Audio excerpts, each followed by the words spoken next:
Kemarin saya ngobrol-ngobrol dengan seorang anak remaja. Dia katakan literasi keuangan itu sangat perlu diajarkan sejak dini. Oke, saya setuju.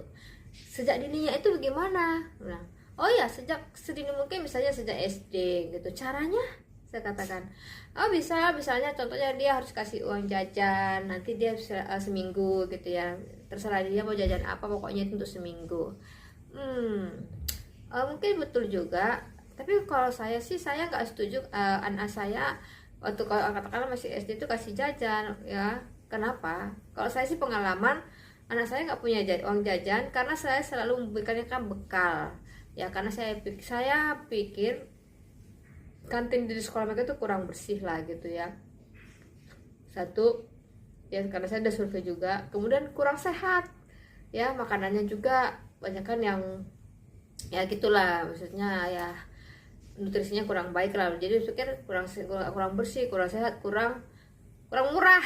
Ya udah, terus cukup mahal lah. Wah, lebih hemat kalau saya bikinkan misalnya roti isi apa gitu ya, seger, bersih, bukan goreng-gorengan yang sudah diulang-ulang pakai minyak gorengnya ya, seperti itu. Jadi mungkin saya jadi lebih percaya dengan kebersihannya. Terus pas penyajian juga pasti lebih bersih, nggak ada lalat segala macam, nggak ada debu gitu ya, mereka langsung bisa makan.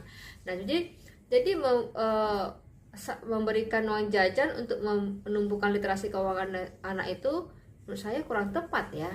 Terus itu saya katakan, tapi terus bagaimana kalau misalnya dia gagal? Saya katakan, dia akhirnya uang jajan seminggu jadi capek cukup untuk 2 hari. Satu, kemudian juga risiko hilang karena dia belum mengerti tentang uang ya, bisa seperti itu ya. Kan nggak apa-apa kalau masih kecil gagal dibanding setelah dewasa. Bagus juga sih prinsipnya seperti itu.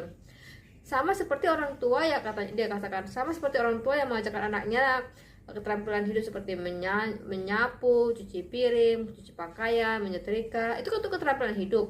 Sama juga dengan literasi keuangan untuk keterampilan hidup gitu.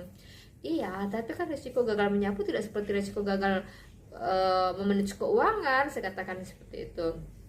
Terus dan juga anak-anak itu belum memiliki pertumbuhan tumbuh kembang anak itu ada tahapannya. Saya katakan, masa anak-anak itu kemampuan untuk mengambil keputusan jangka panjang itu belum ada, mereka hanya cukup jangka pendek. Nanti setelah sampai semakin remaja, dewasa, lalu mereka memiliki kemampuan untuk mengambil keputusan jangka panjang.